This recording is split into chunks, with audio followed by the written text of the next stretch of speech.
Good afternoon, everyone, and welcome to YWCA Mahoning Valley's virtual Lunch and Learn. My name is Michaela Wright, and I am the Communications and Events Manager at YWCA, and we are so glad that you joined us today. YWCA hosts webinars like today's to shed light on racial issues in different subject areas. Today's webinar is made possible by Enterprise Holdings and the Nancy K. Morris Endowment Fund. The conversation, How Disparities Lead to Delayed Degrees, a conversation on low graduation rates among African-American college students, will be led by Dr. Cryshanna Jackson, Cheyenne Williams, and Michael Beverly. Dr. Cryshanna A. Jackson Leftwich is a professor of public affairs and politics at Youngstown State University, where she also serves as the program coordinator of the political science program. Her research interests focus on anti-racism, social equity, cultural competence, and gender equality. Since joining the faculty at YSU, Dr. Jackson has served on numerous committees. Dr. Jackson Leftwich currently serves as the chair of the board of directors at YWCA Mahoning Valley, whose mission aims to eliminate racism and empower women. She received her Bachelor of Science from Miami University in Health and Sports Studies, her Master of Science degree from West Virginia University in Sports Management, and her PhD from the University of Akron in Public Affairs and Urban Studies. Michael Beverly is a program advisor and academic coach at Youngstown State University. He is also a graduate of YSU, where he earned his BA and MA in history with a minor in Black Studies. He works with college students on developing learning strategies in order for them to be successful in college. Michael teaches first-year courses at YSU and also teaches Africana Studies. He has worked at Youngstown State University for more than 18 years and worked in the field of education for more than 23 years. Cheyenne Williams is a lifelong resident of Youngstown, Ohio.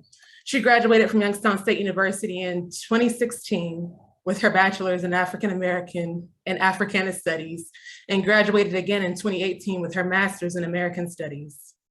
Upon completing her master's degree, Cheyenne became a community activist and worked on several issue campaigns here in the Valley until January 2020.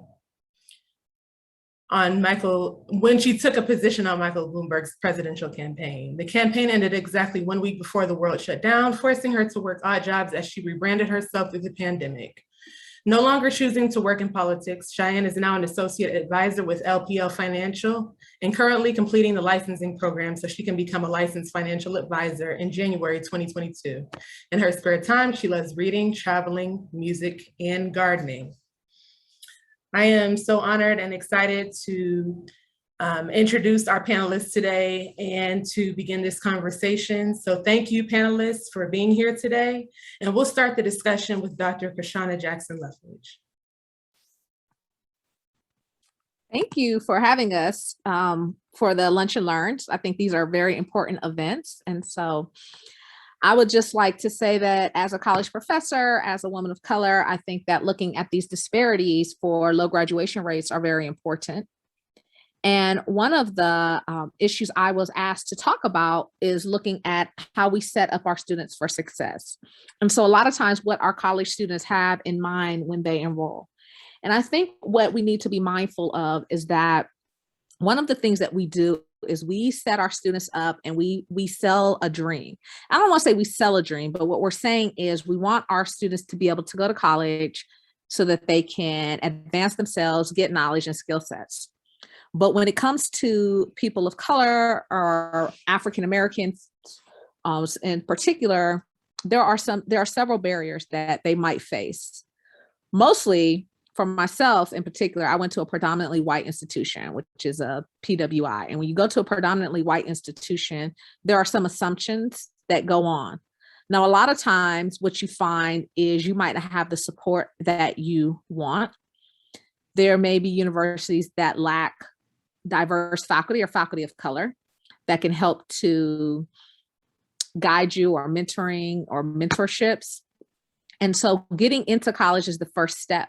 But once we have students into college, what we need to do is be able to find out where some of these disparities lie and what some of the problems that students are facing. Specifically, I teach at Youngstown State, and I know that we don't do a very good job retaining or graduating our students of color. And when I say students of color, I'm specifically talking about our African-American students.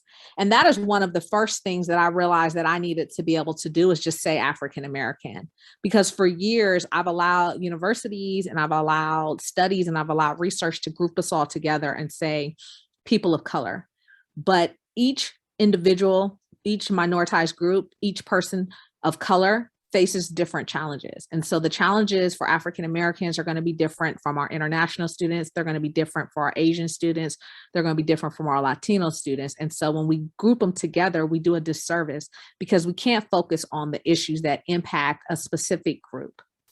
And so some of the issues that we found at Youngstown State is that our high achieving students, our students that had a 3.5 or above, our African American students were not graduating from our institution. And that meant we weren't retaining them. And what we found is that they were transferring. And so what we need to do, what we need to focus on is ask these students, why are they leaving? Why aren't they staying at the university? And it was several things that we kind of identified. They didn't feel a sense of community. We didn't have a strong African-American Greek life presence on campus. When you talk to student affairs, they say, well, look, everything on campus is for all the students, but sometimes there are activities, there are programming, there are cultural differences that can apply to some groups better than others, and those students want to see those, and they want to be able to experience those. And so it's important to just say, look, maybe we need to have things that are for everybody and not try to group everybody together and say, well, everybody should just like what everybody likes. We also know that racism does exist. We are in a point in society where we don't want to talk about it, but I've had several students that have been in classes in which remarks have been made about racism. I've talked with several colleagues where I'm finding out that Black students are being told to drop classes and not being referred to the writing center or the math center, whereas the other students are being told, oh, you're struggling in the class, go get the resources. And this type of implicit biases, when we started looking at it, it wasn't necessarily that they even thought that they were helping these students by telling them, hey, we don't want you to fail, we don't want you to get a bad grade, but not saying, hey, how can we be successful? So it's very important to identify ways in which the students can be successful and understanding why aren't the students' graduation rates. I also know that the definition of insanity is doing the same thing over again and expecting different results. And so if we only offer the same type of programming, if we always assume that the reason our students aren't doing well is because they're poor or because they are flunking out, we could be missing a whole concept. When we were all during the pandemic, everybody saw what happened with the Black Lives Matter and everybody saw what happened with George Floyd. And that is when a lot of racial awakenings happened. But for African Americans, these racial awakenings have been happening way before George Floyd. He wasn't the first Black person that we've seen killed by the police. But when you bring these up in other settings and try to talk about this, people look at you like you're crazy or look at you like you're race baiting. And those conversations are hard to have. And sometimes it makes you feel very uncomfortable. But we know that there are just disparities in this country that we have to face. Now you have schools and states that are fighting over, we don't want to talk about critical race theory. We don't want to teach about these things. But you have 19 states that are passing legislation that is making it harder for people to vote because they didn't like the outcome of the last election. And when you pass legislation that makes it harder for people to vote, the people that you are impacting are African Americans. And when you are impacting African Americans and when these disparities exist, you have to understand that students, African-American student kind of way, and they need to be on campuses. They need to be in environments where they feel inclusive. They don't want to be places where they feel that they're divisive.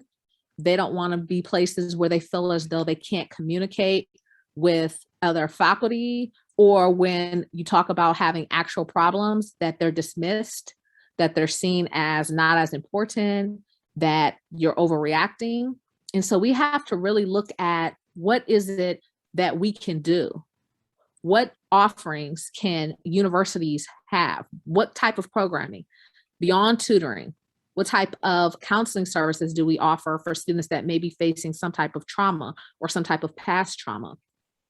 What do we do? What kind of educational programs do we have that look at implicit biases in teachings teachers and faculty and staff? What kind of program do we have that's not necessarily just for students, but programming that can teach us and explain the history of the past, so that when students come here and mention that they feel like this is happening, people aren't just looking at them like they're making these things up. And so there are several factors and ideologies that we have to accept and that we have to address that will look at why aren't these students graduating? Because a lot of times students aren't necessarily leaving because they can't do the work, but they're leaving because they wonder if this is an environment that they feel welcome in or that they feel the need to be in. We also have to look at the financial situation. Colleges are not getting less expensive, they're getting more expensive. And the amount of debt that students have to take on in order to pay for college versus what type of careers they're going to get, people have to weigh those options. And so what you might be finding is that African Americans are choosing not to go to four-year universities, are choosing not to go to college, or dropping out of college because they're finding other opportunities that can afford them other options in life and help to push them forward. And I want to turn it over to Cheyenne right now because we've had a discussion, and I think she will be able to, she'll be able to take the conversation a little bit further.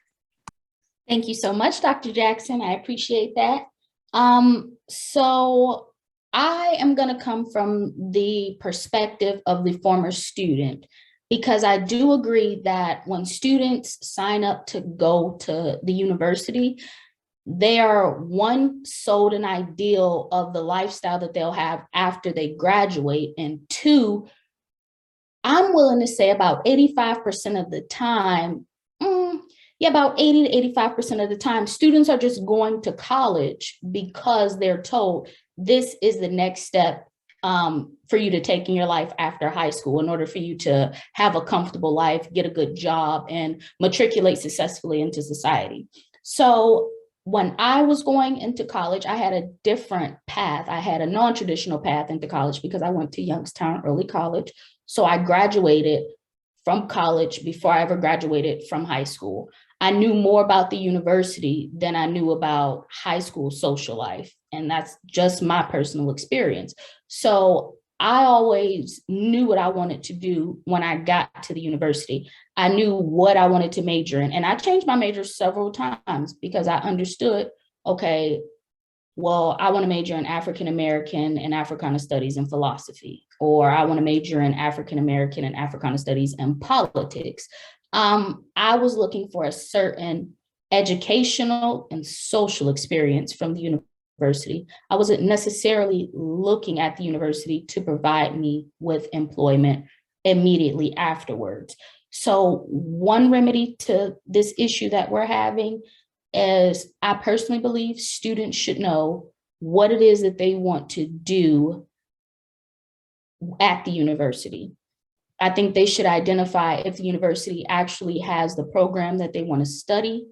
What if that program has study abroad opportunities or job internship opportunities where they can grow in the field that they're looking to work in. I think they should research all of these things before they decide to go to that university.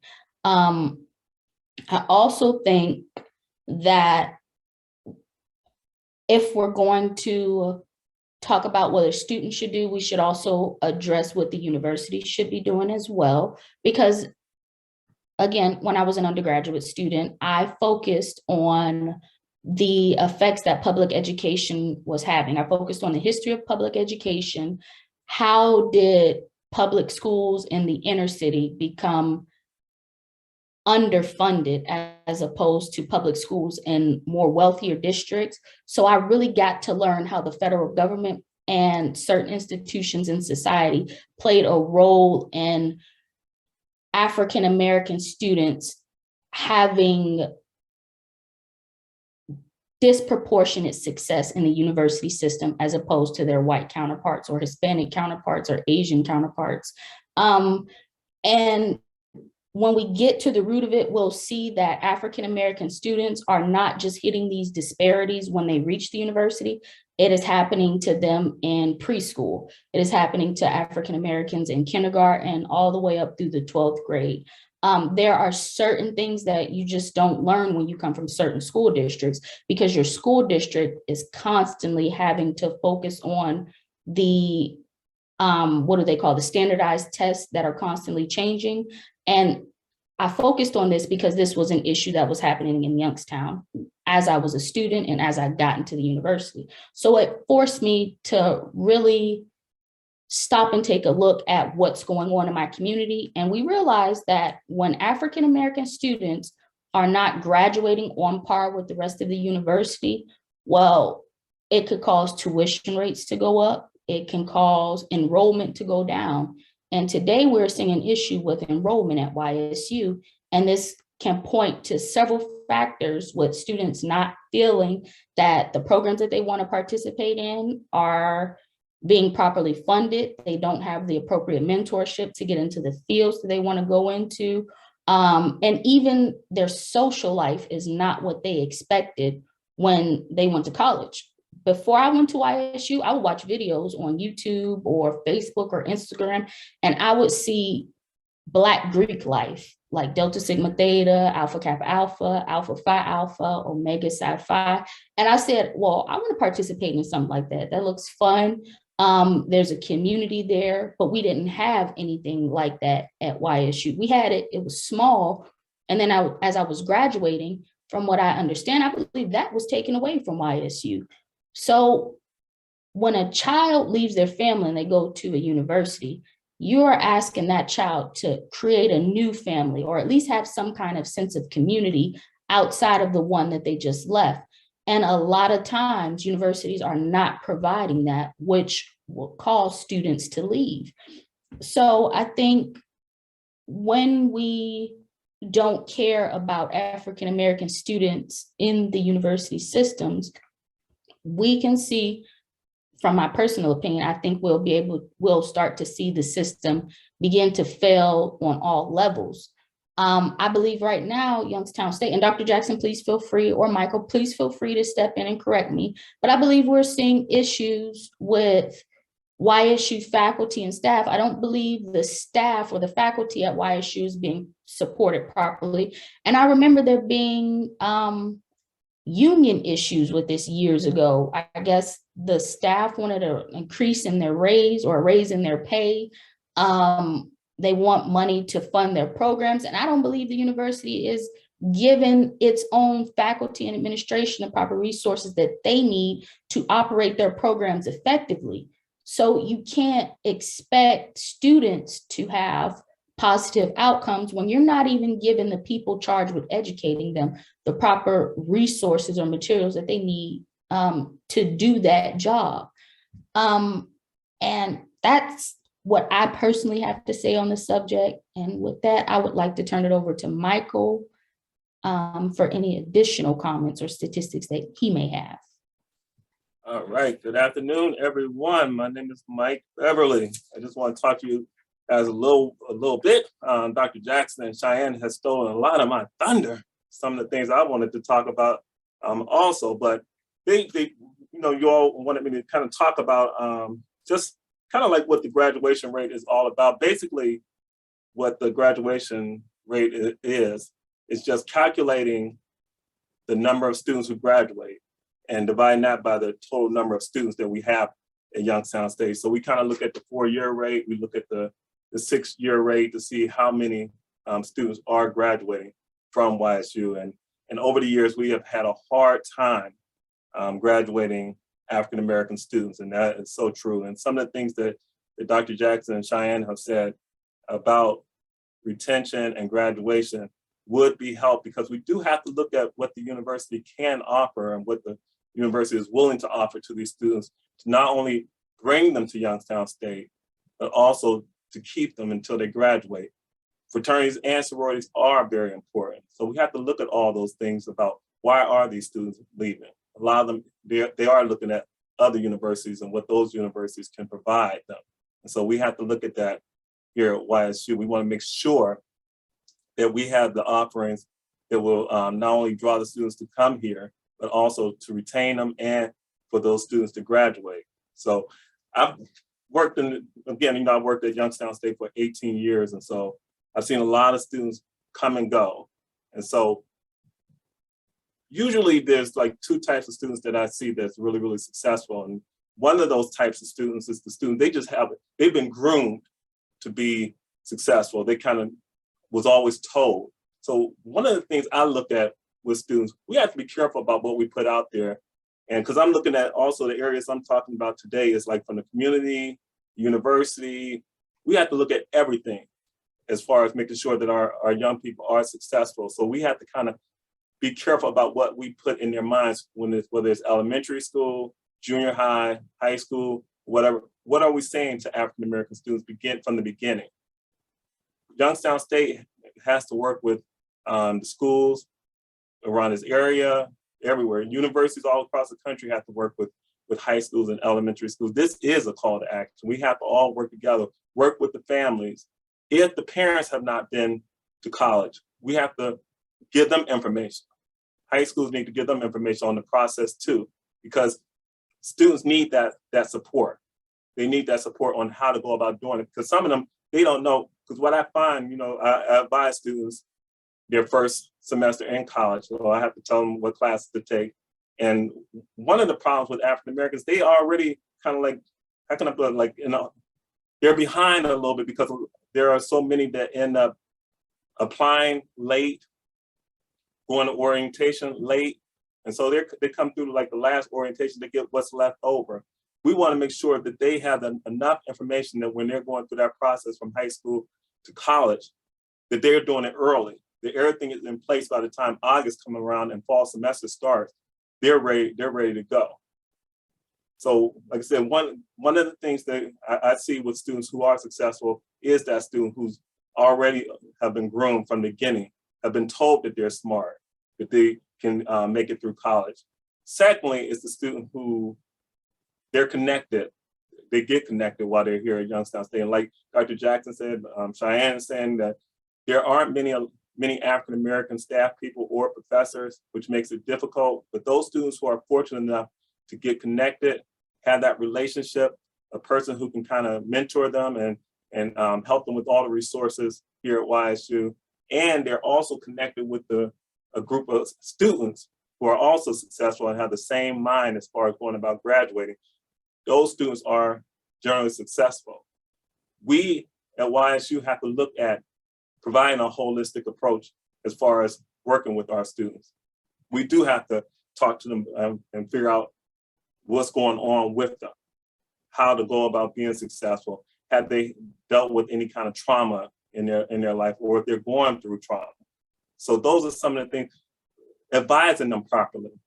We have to do all those things because sometimes I've had students talk about that they felt they weren't advised properly as far as the classes that they take. So we have to make sure that we take a holistic approach as far as making sure that they're successful while they're here, so they won't become discouraged. We have to look at the financial aid. We have to look at what we can do as far as money that we can provide, because some of the students, they have a problem because they have to work so much. They have to work all the time because they have a hard time. They may not have scholarship money or the funding to help them pay for the tuition. And so we want to make sure that we give them that information, make sure that they're applying for the scholarships, because some of them, they may not know about it. So again, I feel that we need to bring a holistic approach, make sure they're taken care of as far as their classes are concerned. And like Dr. Jackson said, instead of telling them to withdraw, make sure that they're given access to the resources or told about the resources like the Math Center, the Writing Center here at YSU, so that they can be successful before we get, because that's the main thing I always tell students before we get to that, before we even think about withdrawing from a class, what have you done? Have you gone to the Math Center yet? Have you talked to your professor yet? And so we want to make sure that they use all their resources before we talk about withdrawing from any of their classes, which again, that's another thing that can help delay their graduation. So we want to make sure that they have all the resources provided to those students. And so this is a call to action that everyone from universities on down to elementary schools, to families, we all have to work together as a community to make sure that young people are successful, to let them know that they can achieve anything in life, that they don't, like young men don't have to just become NFL football players or go to the NBA or become a rapper. That they can become a doctor, a lawyer. And that's what I mean about what are we telling our young people? What are we telling them that they can be in life? You know, because sometimes, even in families, sometimes families can say, well, that's my smart one right there. Or we kind of categorize young people too much. We do that in schools sometimes too much. So we have to make sure how we're careful about how we label young people, because we want to make sure that that they know that they can graduate college. So those are some of the things that I want us to make sure that we work on. Again, providing a holistic approach to young people, making sure that they're successful, working with the community, working with families, so everyone will be informed about how the process goes and how to and also providing these young people everything that they want to help make sure that they are retained and make sure that they graduate from YSU and from any university. So I think we're supposed to leave a time for questions and answers. So I think I saw something come up in the chat. So I want to turn that over to our audience. Any questions that you have for us, or any comments that you want to make? Yes, we are opening things up for questions right now. And we do have a question in the chat, and I'm going to open it up to all panelists. It says, how do we get YSU to include trainings such as implicit bias to assist in a culturally competent matter? What is currently required? So currently nothing is required. And I think that that's a great question. I will tell you, as a faculty member, I get very frustrated with this question because YSU has not made culturally competent DEI a priority. Before we hired our associate provost, Carol Bennett, our assistant provost of diversity, equity, and inclusion, Carol Bennett, that job had been vacant for 18 months. After William Blake had left and after Sylvia Eimler, there was nobody to fulfill the needs for diversity, equity, and inclusion. And then we brought in Carol. We were told that she was going to work with faculty and staff, and that I was on the search committee. So this is what we were told we were looking for, and that she was going to get a whole staff. And she is currently in that office running it with graduate assistants, very little funding. And when the university went to defend their changes that they're making, the downsizing of faculty with Bertram, they basically said that the only reason they hired her was because faculty wanted a DEI person. So when your university does not value that, when your university will leave, if the president left, I promise you his position would not stay vacant for 18 months. If the bursar left, I promise you that position would not stay vacant for 18 months, because those are essential to the university. So the fact that they can leave those positions vacant for that amount of time shows you that that is not what is required. Faculty cannot push this, and students have tried. So I really think that this is something, when we talk about a call for the community is going to have to demand that YSU, we couldn't get our president to really put out a Black Lives Matter statement when George Floyd was killed. I mean, it is rough. And there are no trainings that we have to go through for implicit biases in the classroom. We don't talk about what could happen. This has never been a priority. You know, we leave our Black students, they have been graduating at 8%, so I'll reverse it. So 92% of the Black students that come to YSU will not graduate in 4 years. This has been about 6 to 7 year problem. I will say it again, 92%. Mm-hmm. I have fought this, I have argued with this, and I have been told that these students we have to increase our enrollment standards. When we got the numbers from Carol Bordini, she said 75% of those students are high achieving students, which means 75% of the students that are not graduating have a 3.5 or above. Mm-hmm. And when I said that it could be some type of implicit racist bias at Youngstown State, I was told that I was race baiting, that I was making it up, that I don't know what I'm talking about. I am one of very few Black faculty at Youngstown State. I get a lot of Black students that come to me looking for programming in ways, and I do the best I can, but I can't be all things to all people, and I can't continue to fight this fight. So there is nothing required. I don't know what you're going to have to do to get the university to care. Currently, if the graduation rates don't make them care, I don't know what would make them care. And I would like to add, I graduated in 2016. I was doing my research from about 2014 to 2016, and the graduation rate was 8 to 10%. So that has not changed. And the university probably will say that they are working on diversity and equity and inclusion. And that's a lie. The university just simply does not care. But they care about the sports, though. That's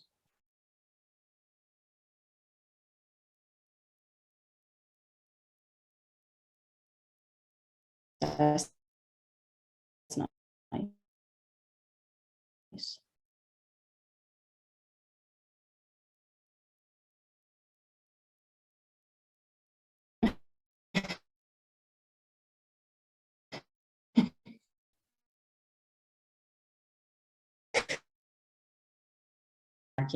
I can't help myself. You see, why politics anymore? I think once again that we could build this issue, worked with some of the on the weekend because they feel that there is nothing going on over the weekend anyway, and so they end up going home. And Dr. Jackson, I totally agree with you as far as the food is concerned. Everything closes down like on Sundays. We need to find a way to have some kind of offering. I don't know. Over the weekend also, we can't just shut down on Saturdays and Sundays and all. So I totally agree with that. Maybe that's the foundational thing with the university, because I remember going through school, you would have certain teachers say YSU is a commuter school.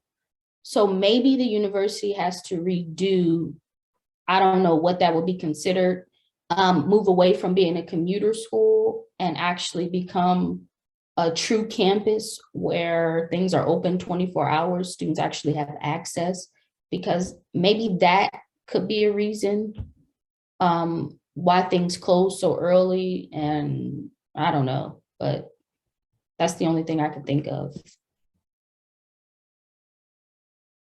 Academic advisors are people of color. So that is a good question. And Mike, I don't know if you know how many academic advisors are students of color. I'm a faculty advisor, so I do advise students in my major. In terms of the college advisors, so they've done some restructuring. So they merged Beagley and class. So we're the Beagley College of Liberal Arts and Social Sciences. So I know our advisors are not advisors of color. I am not sure within the other colleges. I think there may be, I'm thinking, Crystal just left. So she's no longer here. Crystal? Yeah, oh, you didn't know that? Off camera. I'm sorry. Yeah, we thought off camera. Okay, I'm sorry. We have, I think, let's see. I believe probably about five or six, somewhere in that range. Advisors of color, African American. And that's that. I mean, this like advisor. How many? I'm not sure on that. I would have to count up the number on that. I'm not sure. I don't have that in front of me. So that's where it gets tricky too with the advising. So like I said before, I'm a faculty advisor, which means students who are my major come to me, and myself and my colleagues, the other two in the department with all the students, we advise the students. But before they come to us, they're advised by the college advisors. But I also think, Mike, I think you do some advising. Yeah. And I was told by some of the students that there were some first year experienced teachers, so they have to take a first year experience, that were doing some advising. Mm-hmm. But I am noticing so they're telling them not to come to me until 60 credits. But I am noticing that some of the students that when I get them have been misadvised.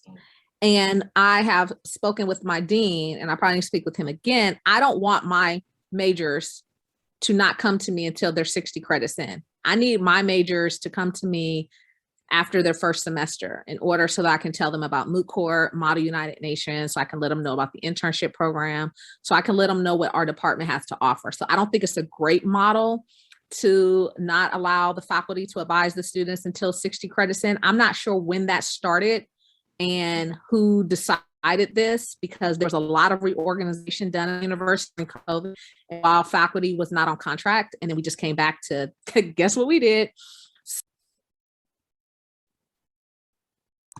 I hope I wasn't muted this whole time. So we are just seeing that that is definitely a problem, and we do need to work with the administration. But you may or may not know it's a difficult road because we lack a lot of shared governance when it comes to faculty and administration. Well, I'm kind of surprised that they get these students at 60 hours. I always thought it was at least 30. After 30 hours, and they can go to you on. Wow. I used to get them at 30. Yeah, and I was told by a student that I was advising that they were told to wait and I had never met the student. They were junior and they were like, we were told to wait until 60. So I'm not sure who told them that or what the policy or when that has started. Yeah, I think it should be definitely earlier than 60. That's kind of late right there. It should definitely be earlier. Did we have another question? There is a comment from Amy at, she's in the human resource at YSU. Can you see that comment? And yes, but she's looking to. I'm sorry, Ann. Yeah, I will send her an email. So thank you. Okay, sounds great. That's great.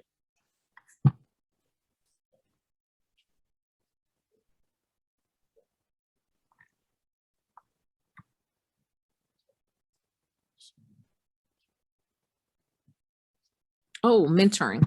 So Tony asked about mentoring through Ursuline Scholars. Yes. I think that a mentoring program is great. We have a mentoring program that we are doing, the AIM program, that is run with Brenda Scott and Carol Bennett, and it's aimed towards first-year students of color to reach out and everything. I think that having a mentoring program with like Ursuline before students come to YSU would be a great start. I wonder who would be a good contact for that, Tony, and I'm going to put my email in the chat because maybe you could send me an email, because what we could look at is when we talk about recruiting, if we were to, I don't think we do a great job in the high schools. And I think if we were to do something like a mentoring program with students before they went to college and they kind of knew somebody at the university or kind of had an idea, or we could talk about the College Credit Plus program with some of these students, that would be a good way not only to mentor and reach out to the community, but it could serve as a way to kind of recruit for Youngstown State and to get these students and kind of find out before these students get here what their expectations are. Because sometimes what I'm tired of doing is playing guessing games. And so like students will leave and they're like, well, we think they left because of this reason. And I'm like, did you just ask them? Like, just get on Facebook, or no, they're not on Facebook. Get on their TikTok or, text them and just say, hey, why did you leave? Because then you'll know. Like, now we're not guessing. And so if we could ask students, what are you looking for when you come into a university? What do you want from Youngstown State? We would then know, and then we could create or at least work on something to make the university more effective. Because relationship is very important if you want to retain and graduate students. They have to have a relationship with someone at a university. Definitely, that's very important. Absolutely. And I think, classes, while we talk about college, one of my new kicks, I don't want to say it's my new kick, but the one thing that I always say is I came into teaching because I want to be able to offer students an experience. I know Youngstown State wants to promise them jobs and everything, but I tell my students, I can't promise you jobs because some of you guys just aren't personable and some of you guys just, they're not going to hire you. But what I can promise you is an experience that you could never get if you went straight to work or you went to the military. What I can promise you is critical thinking skills. What I can promise you is a knowledge that it will be yours and yours alone. And once you have this education and this knowledge, it'll be up to you to do what you need to do with it and to take what you need to take with it. And I think once YSU can refocus on what their strategy needs to be, we are not a community college. We are not an apprenticeship program. We are a university of higher learning. We need to provide our students with skills that they can take with them lifelong. And we need to provide them with the experiences, study abroad experiences, group presentation experiences, with Jacob LeBenz, when he has them, they build the ship gut, they go out and we do the digging experiences with geography. Like, these are the type of experiences that you can only get at college, the Greek life experience. These are the experiences that we can offer that you can't get in the military and you can't get when you're working, when you go straight to work. And I think we need to focus on, that's what we're selling, right? That's our product. And I don't know if we're doing a great job at that.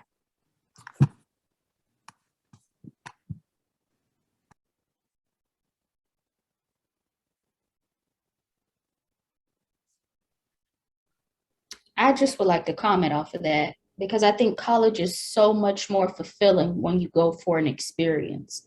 Me personally, I went to college. I stayed on the international floor.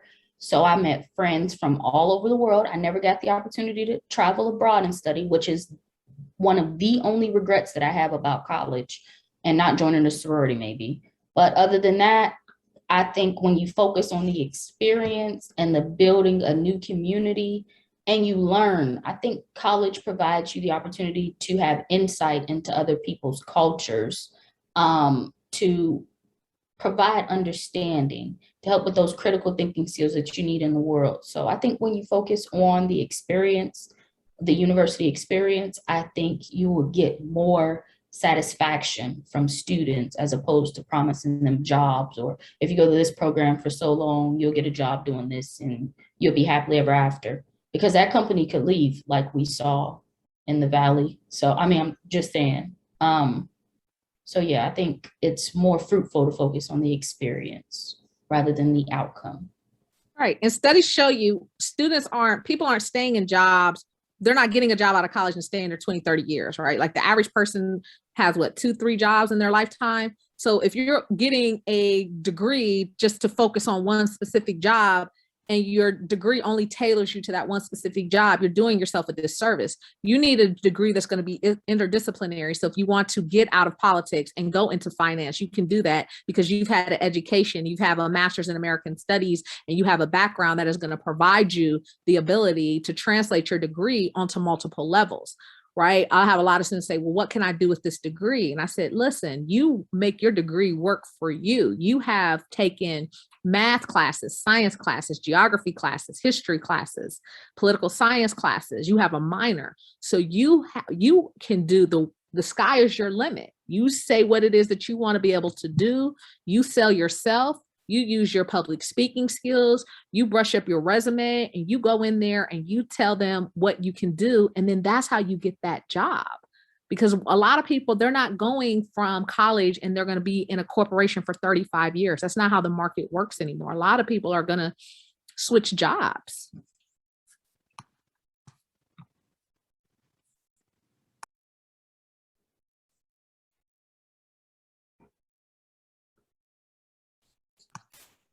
I don't want to monopolize the conversation, but I don't like a lot of silence.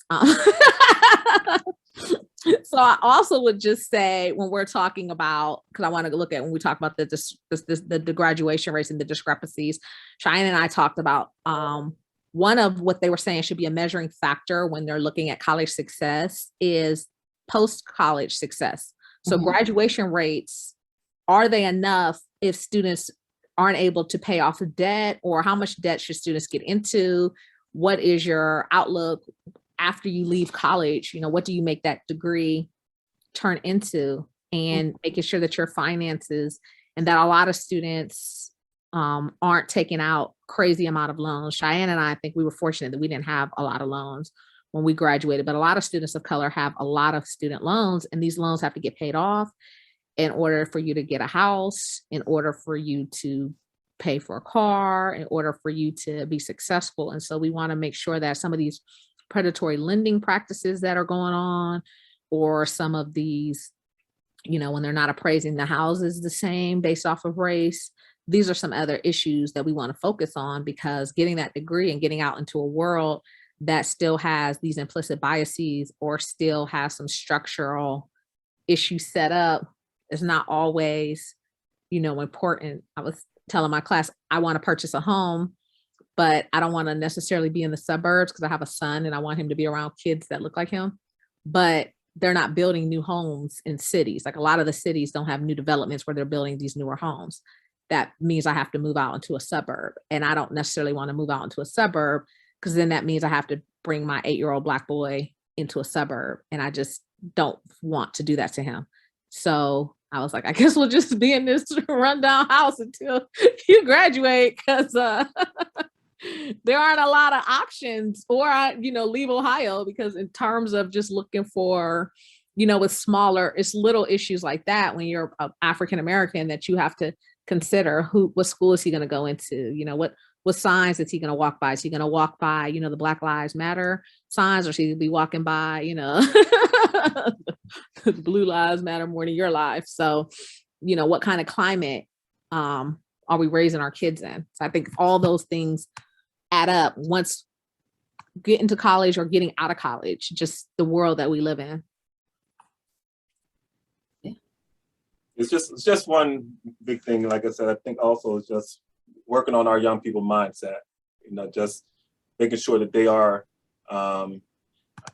it's like I can't promise them that they're not going to run into racism or deal with a lot of different issues, but how are you going to react to that racism once you encounter it? Because more than likely you are gonna encounter it, whether it's at a university or your professional job, whatever the case may be. But we have to be able to help them, be there for them. And Dr. Jackson, you said an important thing, because it's like we can't be all things to everybody, because there's so few African Americans at YSU. It makes it kind of difficult, and sometimes that's why I don't want to talk to anyone once I leave work. Sometimes I just complete silence. I don't want to talk, because I talk so much every day throughout the day, because there are so many students coming with different issues. But we have to make sure that they're capable of dealing with racism, because we all know that racism is still alive and well in this country all over. So you have to, we want to make sure that they have the mindset that I'm going to go to that class anyway.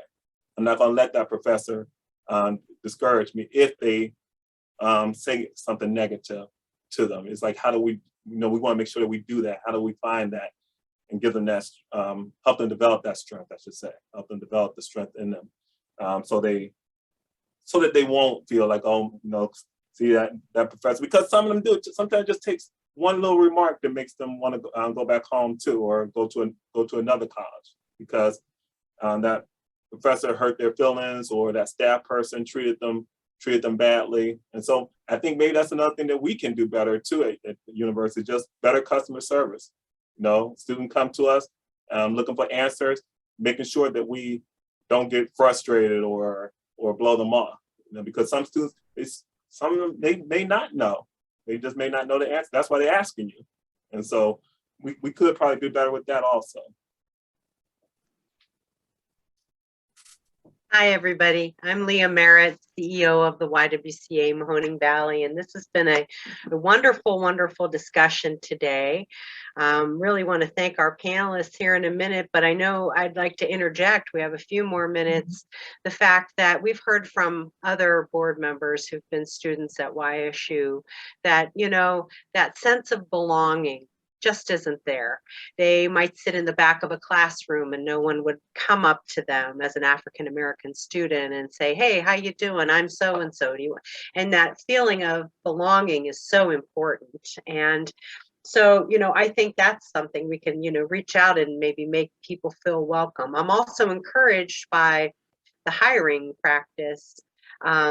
Going to be implementing some training at YSU, because we also heard the fact that there's not that many advisors of color, African American or other ethnic backgrounds, and also teachers, faculty. So we're lacking, and maybe if we get more people teaching, advising, who are like the students that they are advising and have similar lived experience, then maybe that will be part of the solution. So my call to action is I want to follow up and see what we can do as a community to encourage YSU to have more training and have more understanding of all of the students that they are working on.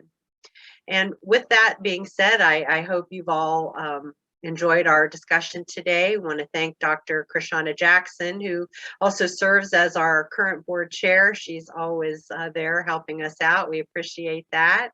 And Cheyenne Williams, former Young Woman with Bright Futures honoree, as well as a former YWCA board member, and Mr. Michael Beverly from YSU as well.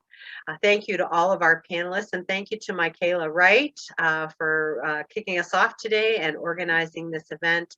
And thank you to all of you for attending. And please give us comments and critiques if you want to email us. Any future discussions that you would like to see. We're always looking to try to provide information and education that we can be responsive to in the fight against racism and being an anti-racist organization. And without further ado, I think, Michaela, do we have anything else today? Bring all of our panelists back on for one more. Yes, all the panelists just want to come on the video and just say a quick goodbye. Thank you again so much for your rich discussion, for the points that you made. I really appreciate you all for coming out, and thank you everyone for joining us today. Thank you for having me. Yes, thank you for having me. I appreciate the opportunity. Yes, thank you. All right, everybody have a great day. Bye-bye. Bye. Everyone.